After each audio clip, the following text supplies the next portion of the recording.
He sat quietly by the fountain, cross-legged, back straight despite the pain.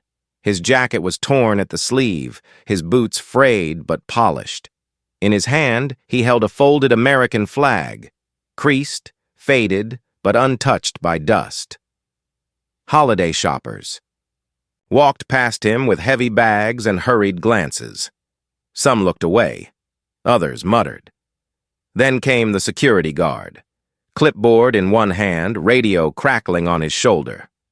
"You can't loiter here," he said sharply. The old man looked up slowly.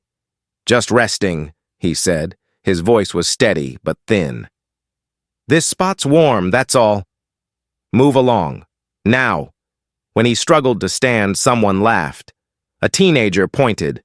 Another person shook their head. The old man clutched his duffel and flag, stumbled slightly, then disappeared out the sliding glass doors into the December cold. No one knew his name. But 30 minutes later, the skylights shook. Military vehicles lined the entrance. And every store in the mall went silent, because they had just kicked out a man the Pentagon had never stopped watching. If you believe valor doesn't fade with time, type honor in the comments, hit the like button and subscribe, because some heroes don't need a uniform to remind the world who they are. His name was Samuel Doc Reeves. Once, he was a decorated combat medic. Operation Phantom Fury, Helmand Province, Kandahar.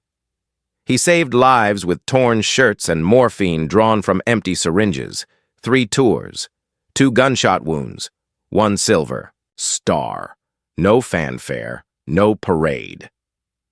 Now, at 67, he wandered from shelter to shelter, carrying all he had in a single military duffel stitched with the word medic in peeling white paint.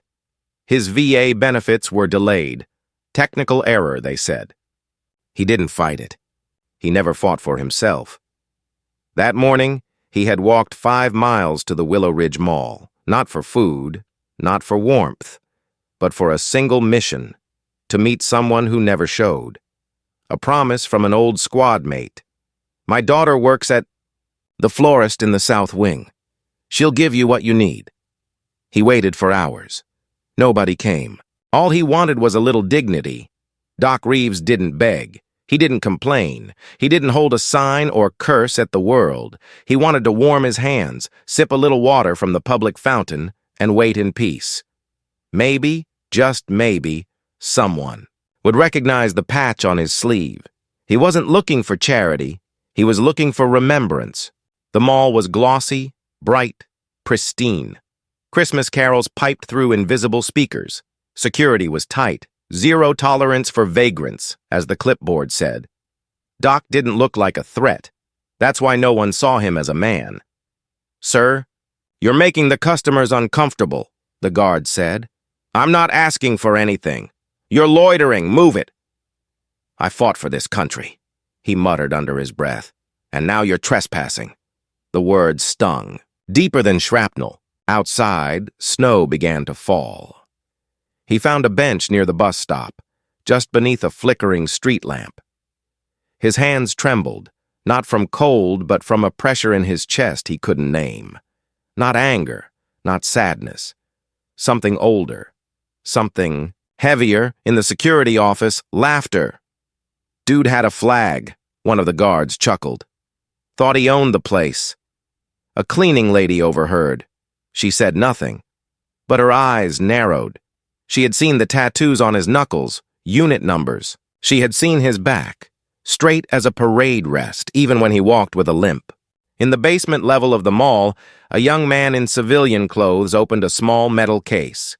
Inside was a radio, military grade. He had been tracking Doc Reeves for 3 weeks, not to spy, but to protect. The man's name was Lieutenant James Monroe, active duty, military intelligence. His unit had received a distress code from a forgotten beacon buried in an old medical pouch, still transmitting after 11 years. He traced the signature to Doc's duffel, and he had just watched the footage of Doc being escorted out like garbage. He pressed a button. "Echo 6 to Blackbird. Confirm location. Launch asset response. Immediate." Silence. Then, "Copy that. QRF en route. ETA 18 minutes. Shoppers were still sipping lattes when the skylights above the main atrium began to rattle. Not music, not a parade, the deep thud of rotors. Outside, snow spiraled around a descending UH-60 Blackhawk, its matte black frame gleaming under floodlights. Mall. Security scrambled. Phones lit up. Then came the convoy. 3 Humvees, 2 armored SUVs, all unmarked but unmistakable. Doors flung open. Boots hit pavement. A dozen figures fanned out, scanning, organized, methodical.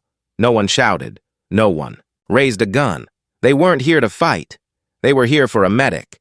Doc Reeves had collapsed near the edge of the fountain outside, cold, dizzy. His left leg had gone numb. He hadn't eaten in 2 days. He clutched the flag like a lifeline, breath shallow, fading fast. No one noticed, until Lieutenant Monroe kneeled. Beside him, removed his cap and said, "Doc Reeves, we're here. You're not alone." Doc's eyes fluttered.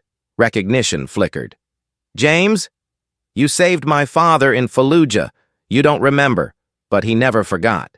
Inside the mall, the security guard watched in frozen disbelief as a 2-star general stepped out of an SUV and walked straight past him.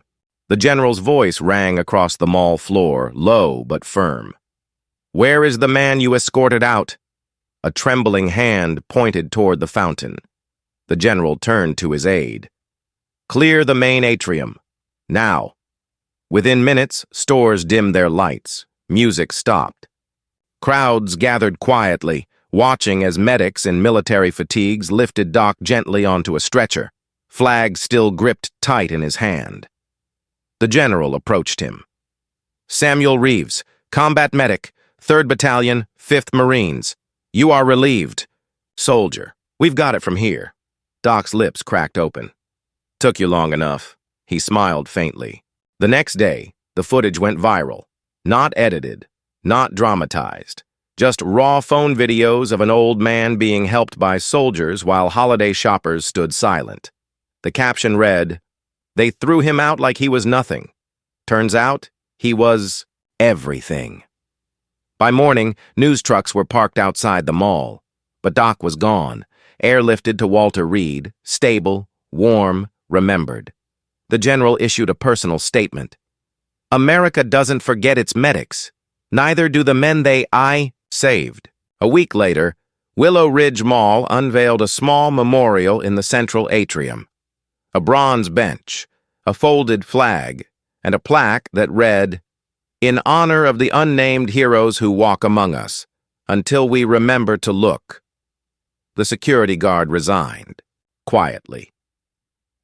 The cleaning lady became head of mall outreach, and once a month, Lieutenant Monroe brought his own son to sit on that bench, a toy soldier in one hand, a story in the other.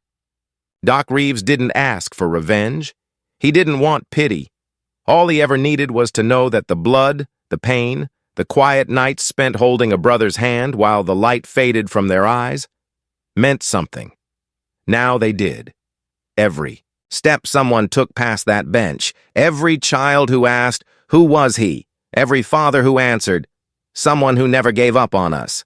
And every December since, when snow begins to fall over the mall's glass dome, someone always leaves. A single pair of polished, worn boots beside the plaque. No note, no name, just remembrance.